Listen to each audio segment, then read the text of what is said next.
As the three other girls boarded the bus, Stacy staggered her way through the crowd on her way back to the school. She muttered the occasional apology as she bumped into people.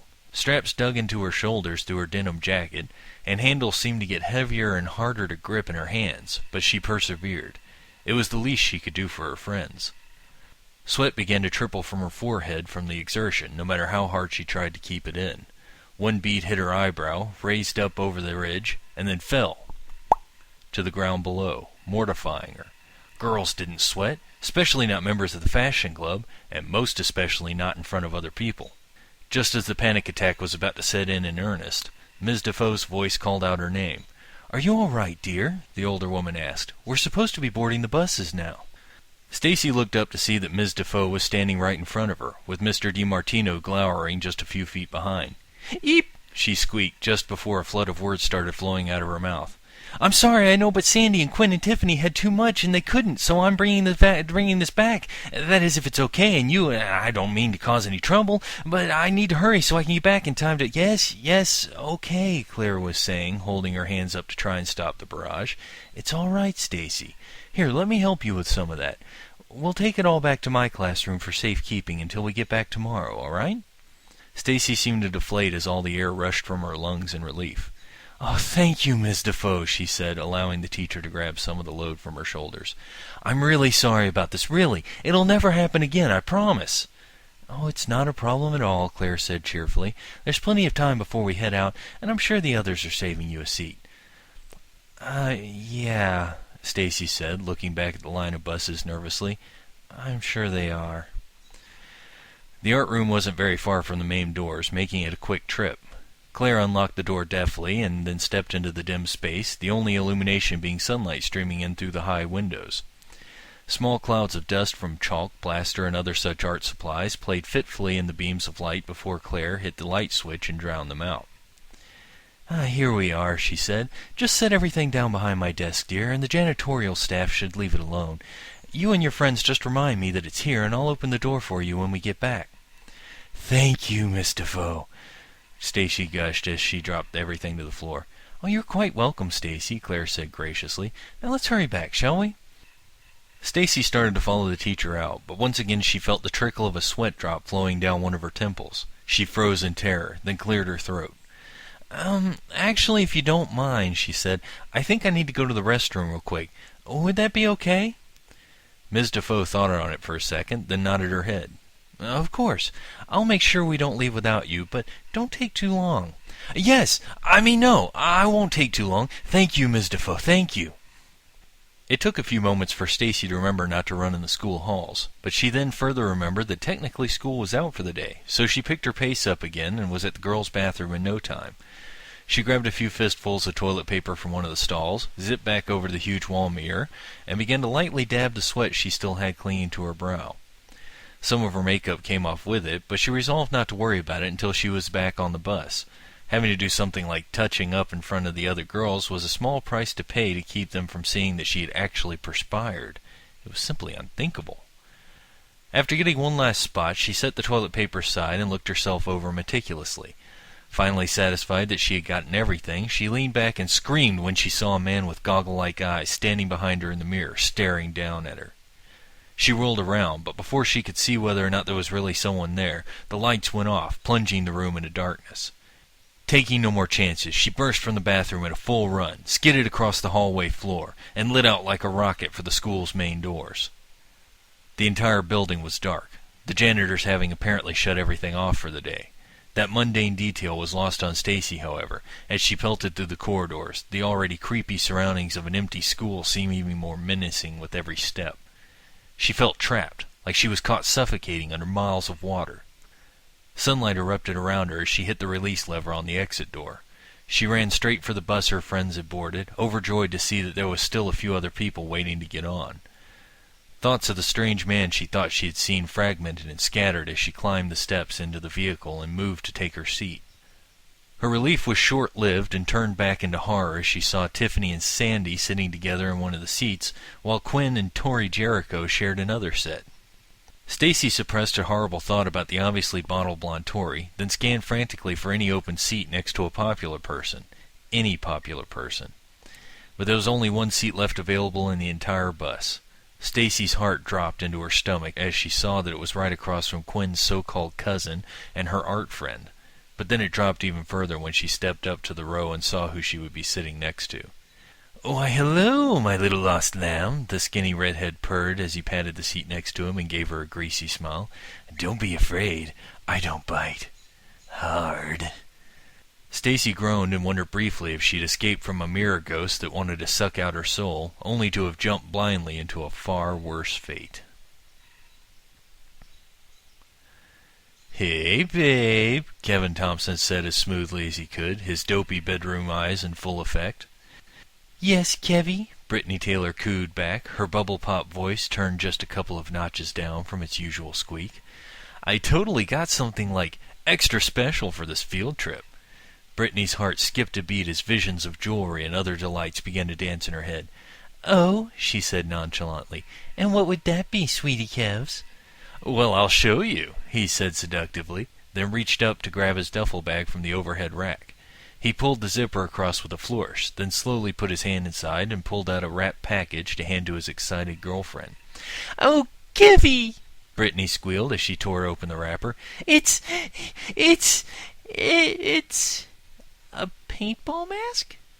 She stared down at the box in her hands, the clear plastic front showing off the contours of a black and forest green face mask with filtered breathing holes, a wide visor sitting over its slightly tinted viewport, and an adjustable cloth strap in the back. "Well, heck yeah, it's a paintball mask," Kevin said proudly. "Top of the line and everything. It's got, like, features and stuff."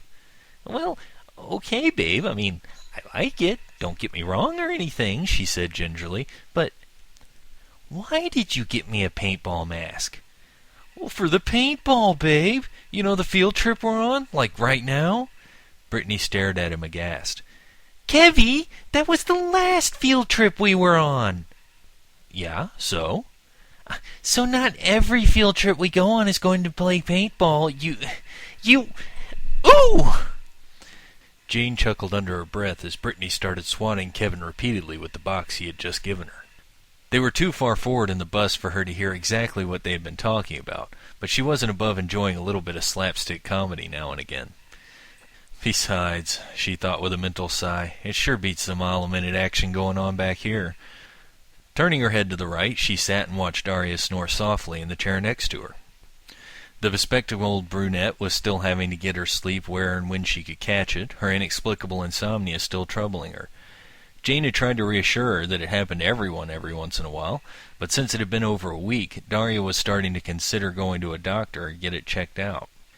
Jane was content to leave her best friend to her slumber, but in the meantime it meant that she was going insane from sheer boredom. Even trying to get some sketching done had lost its allure in the first few hours of the ride, especially considering how rickety the bus's suspension seemed to be. She tapped her fingers on the side of her chair for a few moments before finally resorting to her last hope for entertainment. She turned slightly in her seat, leaned across the aisle, and hissed, "Psst!" Stacy had been staring into space when she heard the whispered summons. She stiffened, realizing immediately who it was trying to get her attention, and quickly closed her eyes, pretending to be asleep. Jane was not so easily put off, however, and soon the artist's thin fingers were plucking at her jacket sleeve. "What?" she asked out of the corner of her mouth. "I just thought you might like to talk or something," Jane whispered.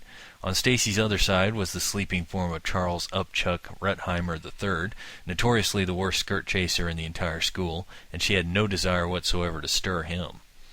After gulping down the knot that had suddenly formed in her throat, Stacy said, No, I don't think so. Sorry." Jane snorted. "What, worried your fellow fashion fiends might see you sharing conversation with someone less popular than you?" She jerked her head to the front of the bus. "Look at 'em. They're not even paying attention. And come on, you've got to be just as bored as I am." Stacy leaned out a little into the aisle to see that Jane was telling the truth. Sandy, Tiffany, Quinn, and Tori were all locked deep in their own little world, probably talking about all the current fashion faux pas to avoid without her, meaning that she was almost certainly going to commit one or more fashion crimes over the next month simply through ignorance. Realizing that she was indeed quite bored and already in her own personal popularity hell anyway, Stacy sighed. "Okay, I guess. What do you want to talk about?" Jane started making faces as she tried to rummage up some topic that the two of them might have in common. As she racked her brains, she berated herself for not thinking that far ahead. She'd been fairly certain that she could be completely rebuffed and that her only entertainment would be bothering Stacy for a few moments. She said after a while, "What's your favorite color?" Stacy's entire face lit up, and she reached across the aisle to grab Jane's hand.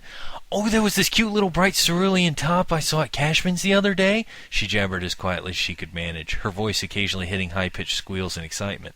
"It was just that perfect shade, you know, and it had this neat little fringe just a few inches from the bottom, just high enough to sit over the belt line so you could still tuck in the hem if you wanted, and—" "Uh-huh," Jane said intermittently as Stacy continued to drone on. "Uh-huh. Uh-huh. Uh-huh. Ah, geez," she thought as she began looking back at her previous boredom with the fond longing of nostalgia. What did I just set loose? But anyway, you just can't get a stain like that out no matter what you use, not even with my super secret bleach and ammonia formula.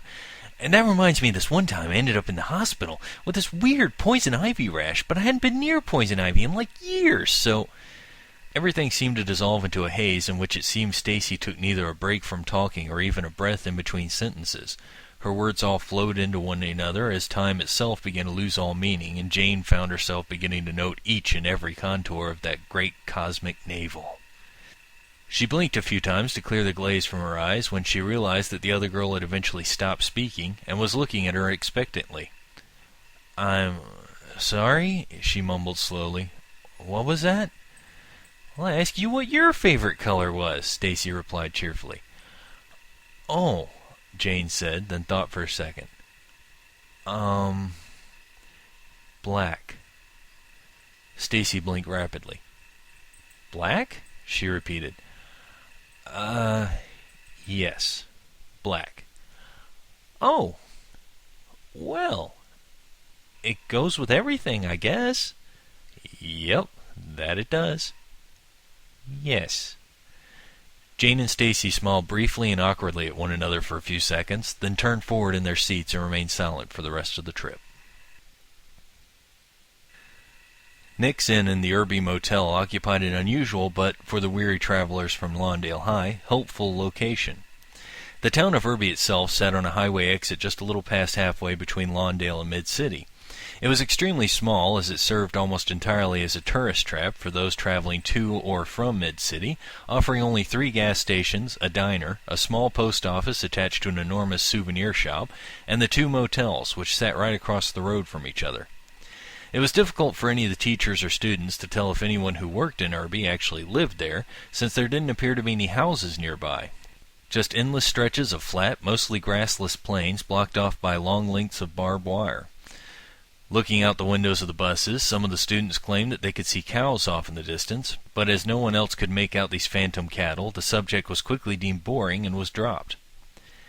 The sun had nearly gone down by the time the convoy pulled into Erbie Motel's parking lot, which was completely spare except for an old model sedan and a large van that looked as if it had been painted over with house paint.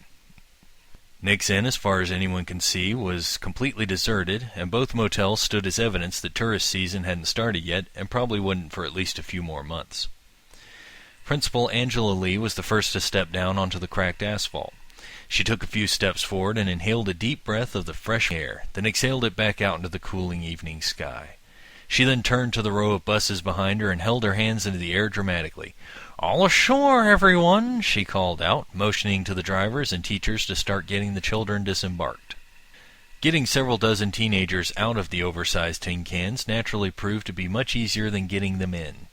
Ms. Barch, the science teacher, remarked on how the flow of the human mass seemed quite like the organic movement of an explosion, then used that to segue into a rant about how men were ruining the world with their bombs and their guns and their horrible action movies. The other teachers around her suddenly noticed several other places in the parking lot they needed to be, and quickly moved to them before she really got started.